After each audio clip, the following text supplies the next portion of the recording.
झोपड़ी में ससुराल। उर्वशी बहू, सुबह के 6 बज गए हैं। तुम्हारा बिस्तर छोड़ने का टाइम नहीं हुआ क्या?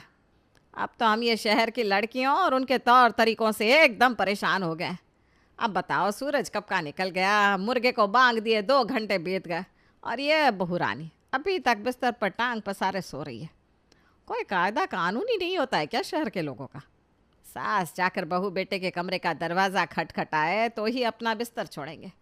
अरे भाई, घोर कलयुग आ गया है। एक हमारा ज़माना था, सुबह 4 बजे मुर्गे के जागने से पहले हम जाग जाते थे। कभी हमारी सास ने हमको कमरे में सोए हुए नहीं देखा। सबके सोने के बाद हम सोने जाते थे और पूरे खानदान के जागने से पहले उठकर बैठ जाते थे। और एक आजकल की शहरी लड़कियों को देख लो, पूरा माहौल दूषित हो गया है। अरे माँ, क्या हो गया? सुबह सुबह क्या प्रवचन सुनाना शुरू कर दिया है आपने? ना दिन देखती हो ना रात, जब मुंह में आता है बड़बड़ करना शुरू कर देती हो। अब बताओगी सुबह 6 बजे क्या आफत आ गई कि आपका टेप रिकॉर्डर चालू हो गया है? यह देखो, एक कलयुगी श्रवण कुमार, माता पिता की सेवा की उम्मीद ही मत करो। कीड़े लगे शहरी फसल है ये, किसी के काम नहीं आने वाली। एक वो श्रवण कुमार था, गांव के शुद्ध वातावरण में पला बड़ा, देसी संस्कारों वाला बच्चा, माता पिता को कंधे पर उठाकर घूमा सारा जीवन। और एक तुम हो, ना बात का आता है ना पता, बस लगे माँ के साथ बहस करने। अरे माँ, क्यों दिमाग खराब कर रही हो? यही तो पूछने आया हूँ ना आपसे कि ऐसा क्या हो गया, कितना शोर मचा रही हो? सीधे सीधे बताओ ना, ऐसा क्या कर दिया उर्वशी ने? मेरे राजा बेटा, कुछ करने के लिए पहले बिस्तर छोड़कर कमरे से बाहर आना पड़ता है। तेरे कानों में तो मेरी आवाज़ आ गई, तू बिस्तर छोड़कर बाहर निकल आया। लेकिन तेरी पत्नी, उनसे तो अभी बिस्तर तक छोड़ा नहीं गया। 2 घंटा हो गया हमको जगे हुए, अभी तक चाय नसीब नहीं हुई। आपका हुक्म हो तो कल से हम ही चाय बनाकर आपकी पत्नी श्री को भी पिला दिया करें। 4 बजे उठने के लिए किसने कहा है आपसे? कौन सी ट्रेन छूटी जा रही है आपकी? आराम से सोया करो ना खुद भी, और दूसरों को भी सोने दिया करो। और आपको पता है ना, नौकरी करने वाली बहू है आपकी, एक बार जागेगी तो पूरा दिन उसको बिस्तर पर कमर सीधा करने का मौका नहीं मिलेगा। अरे आराम कर लेने दो ना बेचारी को, रात में भी कितना लेट हो जाता है सोने में। देखा, बस इसी बात का डर था मुझे। इसीलिए तुम्हारे बाबूजी से कहा था कि हमको शहर की बहुरानी नहीं चाहिए, गांव की देसी लड़की से शादी करेंगे अपने लड़के की।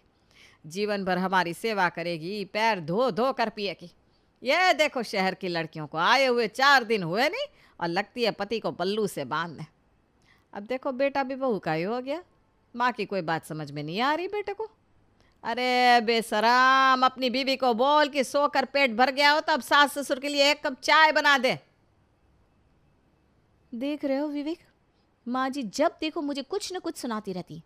सुबह ऑफिस चली जाती हूँ तो हर समय इसी बात के लिए ताना मारती रहती है कि मैं घर का सारा काम उनके ऊपर छोड़कर बाहर मज़े करने के लिए जाती हूँ। तुम्हारी मम्मी की बातें ना मेरी बर्दाश्त से बाहर हो रही है। अरे मैं क्या करूँ उर्वशी, मुझे भी समझ में नहीं आता। माँ कुछ समझने के लिए तैयार ही नहीं है।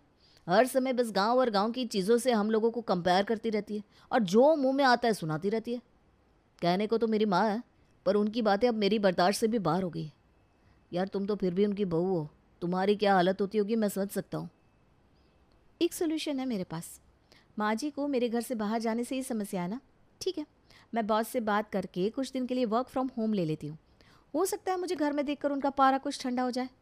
सास के गुस्से को शांत करने के लिए बहू उर्वशी अपने ऑफिस में बात करके वर्क फ्रॉम होम ले लेती है और घर से ही काम करना शुरू कर देती है दोपहर के समय।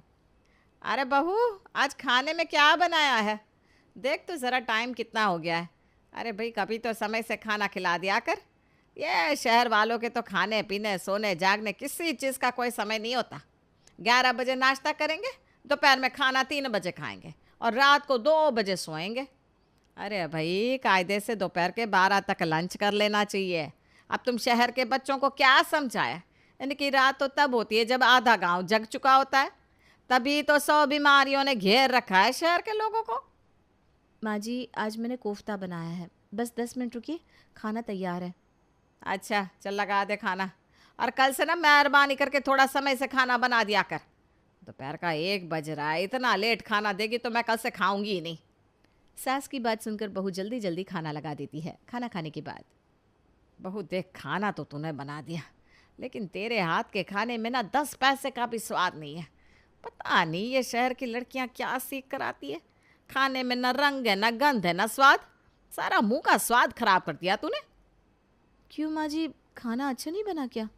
मैंने तो अपनी तरफ से बहुत मेहनत करके खाना बनाया था। पता नहीं आपको क्यों पसंद नहीं आ रहा है। अरे तेरी भी क्या गलती बताऊं मैं। जब से इस नास पीटे शहर में आई हूँ ना, खाना पीना सब बेस्वाद हो गया है। कहाँ हमारे गांव का वो ताज़ा स्वादिष्ट खाना, और कहाँ ये शहर का बेकार बदस्वाद खाना।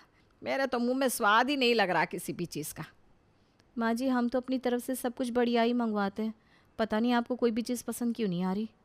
शाम के 4 बजे। अरे भाई, कब तक ये लैपटॉप लेकर बैठी रहेगी? एक कप चाय बनाकर तो पिला दे। माँ जी, मेरी एक मीटिंग चल रही है, मीटिंग ख़त्म करके आपके लिए चाय बना देती हूँ। थोड़ी देर बाद उर्वशी चाय बनाकर सास के पास ले जाती है। माँ जी, ये लीजिए, आपकी चाय बन गई, चाय पी लीजिए। 1 घंटे बाद मेरा ऑफिस ख़त्म हो जाएगा, फिर मैं डिनर की तैयारी करती हूँ। सत्यानाश हो, ये कैसी चाय है? बदबू आ रही है चाय में से। क्यों, क्या हुआ माँ जी? दूध खराब हो गया था क्या? रुकिए, मैं ज़रा चेक करती हूँ। उर्वशी अपने कप में से एक सिप चाय पीकर देखती है। चाय तो एकदम सही लग रही है, आपको बदबू क्यों आ रही है? अरे पता नहीं ये शहर के पैकेट के दूध में ये लोग क्या क्या मिलावट करते हैं। अरे भाई, हम तो जब से शहर आए हैं हमारा तो जीना मुश्किल हो गया है। एक कप ढंग की चाय तक नसीब नहीं हो रही। न खाना शुद्ध है, न पानी। इतना ही नहीं, दूध भी मिलावट वाला। क्या खाए और क्या छोड़े, कुछ समझ में नहीं आता। विवेक, माँ जी शहर में आकर ना खुश नहीं है। मुझे ऐसा लगता है कि वो बेमन से हम सबके साथ शहर में रह रही है। उनका दिल तो वहीं गांव में ही अटका हुआ है। ये कैसी बात कर रही हो तुम उर्वशी? अरे किस बात की कमी है माँ को इस घर में? हर तरह की सुख सुविधा का इंतज़ाम किया है उनके लिए। उनके एक इशारे पर उनकी बहू हर समय उनके आगे पीछे घूमती रहती है। खाने पीने, रहने सोने, हर चीज़ की अच्छी व्यवस्था है। अब इससे ज़्यादा कोई उनके लिए करे भी तो क्या करे? मुझे समझ में नहीं आता ऐसा उस गांव में क्या है जो माँ हर समय बस गांव का ही गुणगान गाती रहती है। कुछ तो कमी रह गई है ना हमसे विवेक, जो माँ जी खुश नहीं है। अगर कोई कमी ना होती तो क्या माँ जी बार बार गांव को इस तरह याद करती? आपको पता है, उन्हें यहाँ का पानी तक पसंद नहीं आता। कह रही थी, नास पीटे आरओ का पानी पीकर बीमार रहने लगी हूँ मैं। गांव का वो कुएं वाला शुद्ध पानी पीकर लोग 100 साल तक जिंदा रहते थे। अरे तुम परेशान मत हो। मुझे लगता है अब इस प्रॉब्लम का सोल्यूशन ना पापा के पास ही होगा। वही कुछ ना कुछ हल बताएंगे। वैसे भी माँ हम लोगों की बात तो सुनती नहीं, कम से कम पापा की बात तो सुनेंगी। मैं पापा से बात करता हूँ।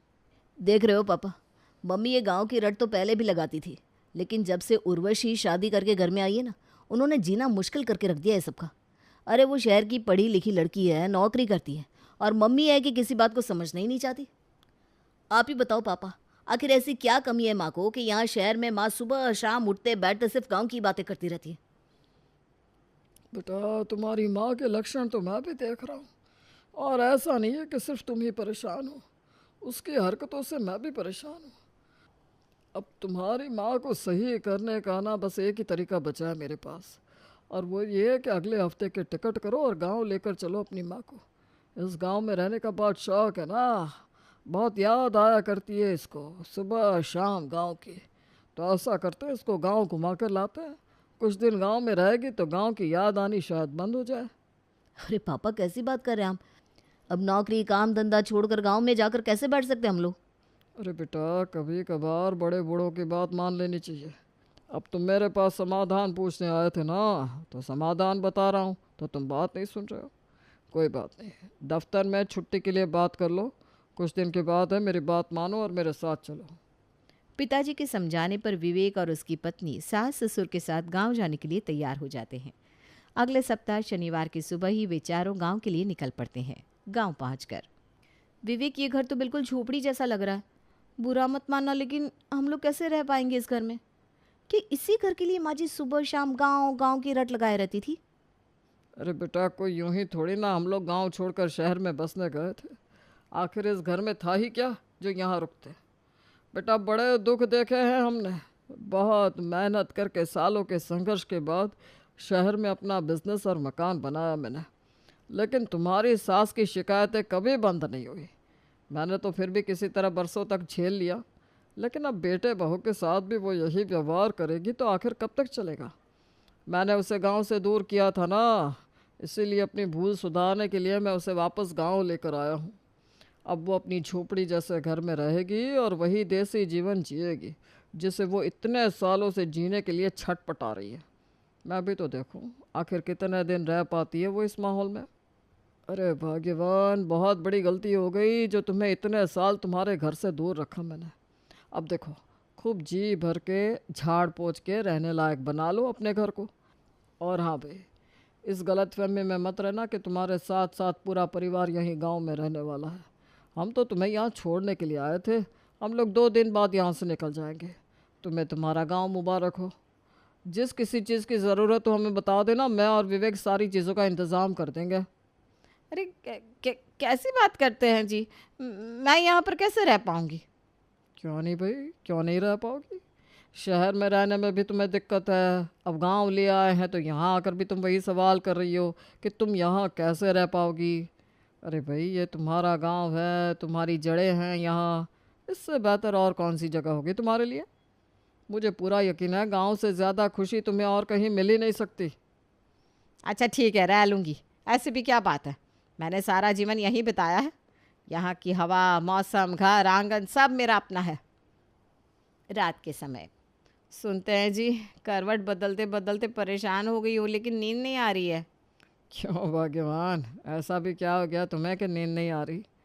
अरे भाई, अब तो तुम अपने गांव में पहुंच गई हो, आज तो चैन की नींद सो जाओ कम से कम। अरे क्या बताऊं जी, ये खटिया पर लेट कर ऐसा लग रहा है जैसे शरीर को आराम नहीं मिल रहा है।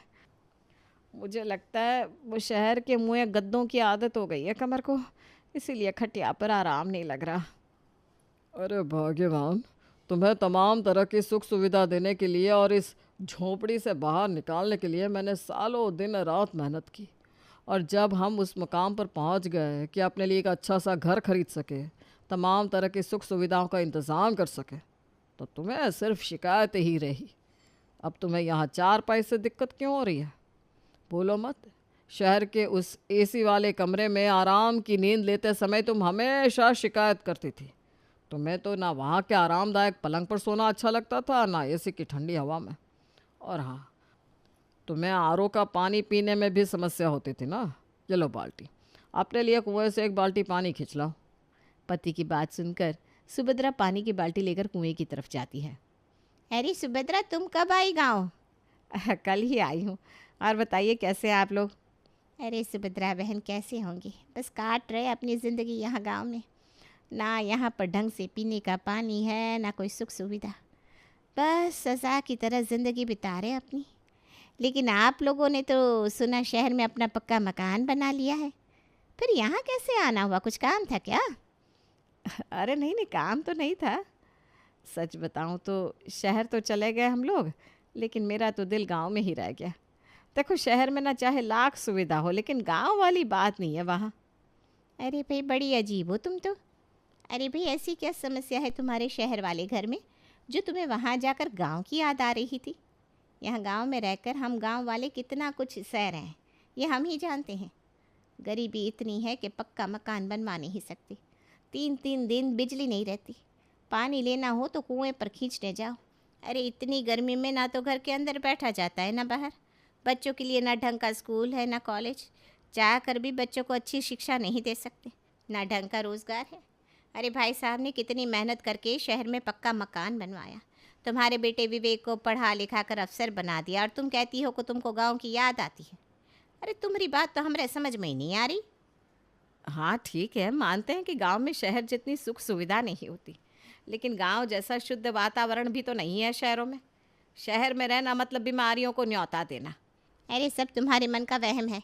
गांव में कौन सा कम बीमारियां फैल रही है आज के ज़माने में? अभी भी कुएं का खुला पानी पी रहे हैं हम लोग। इससे पीकर कौन सा सेहत बढ़ने वाली है सबकी? उससे तो बीमारियां ही फैल रही है ना। शहर में तो नल का पानी आता है, उसमें पानी साफ करने वाली मशीन लगा लो। कम से कम पानी से होने वाली बीमारियों से तो बचे रहते हैं। तुम्हें पता भी है, अभी 2 महीने पहले ही कुएं का पानी दूषित हो गया था। पूरे गांव में हैजा फैल गया था। लेकिन क्या कर सकते, हमारे पास तो गांव छोड़कर कहीं और जाने का विकल्प ना है। इसीलिए बिता रहे हैं अपनी ज़िंदगी किसी तरह। तुम गांव घूमने आई हो ना, यहाँ रुकने का तो विचार ना है। अब तुम ठीक कहती हो, गलती हो गई मुझसे। जो मैंने ईश्वर के दिए हुए का शुक्रिया अदा नहीं किया और उसके बजाय जीवन भर उनमें सिर्फ कमियां निकालती रही। विवेक के बाबूजी ने हमारे जीवन में सुधार करने के लिए कितनी मेहनत की, लेकिन मैं उन्हें हमेशा मुझे गांव से दूर करने के लिए सुनाती रही। उनकी दी हुई हर चीज़ में कमी निकालती रही। लेकिन तुम्हारी बातें सुनकर मुझे समझ में आ गया, वाकई तुम लोगों का जीवन कितना संघर्षों से भरा हुआ है। हम तो वहाँ पर कितनी सुकून की ज़िंदगी जी रहे हैं। 24 घंटा बिजली रहती है हमारे घर में, एसी चलता है, सोने के लिए मुलायम बिस्तर है, पीने के लिए साफ़ पानी है, बच्चे अच्छे स्कूलों में पढ़ लिख गए, इससे ज़्यादा और क्या चाहिए। और यहाँ गांव में इस फूस की झोपड़ी के अलावा हमारे पास और था ही क्या। पड़ोसन की बात सुनकर सुभद्रा की आंखों पर पड़ा हुआ पर्दा हट जाता है और उसे अपनी गलती का एहसास होता है। सुनिए जी, 2 दिन के बाद की ना मेरी भी टिकट करा लीजिए, मैं भी आप लोगों के साथ ही शहर वापस चलूँगी। अरे नहीं नहीं भाग्यवान, तुम्हें जीवन भर तुम्हारी मिट्टी से दूर रखकर बहुत बड़ा पाप किया है मैंने। अब ये पाप और नहीं हो पाएगा मुझसे। तुम आराम से अपने इस घर में रहो, अपनी गांव वाली देसी ज़िंदगी जियो। शहर में हम लोग किसी तरह संभाल लेंगे, तुम चिंता मत करना। बीच बीच में तुमसे मिलने के लिए आते रहेंगे। देखिए जी, मैं अपने किए के लिए बहुत शर्मिंदा हूँ। यहाँ वापस आने के बाद मुझे समझ में आ रहा है कि शहर जाने के बाद हमारे जीवन में कितना बदलाव आ गया है। हमारे जीवन को अच्छा बनाने के लिए आपने ज़मीन आसमान एक कर दिया। आपसे मैं अपनी इस झोपड़ी वाले ससुराल की बात करके कभी आपका दिल नहीं दुखाऊंगी। सुभद्रा की बात सुनकर उसके पति मुस्कुराने लगते हैं और फिर 2 दिन बाद वे सब लोग खुशी खुशी वापस शहर लौट जाते हैं।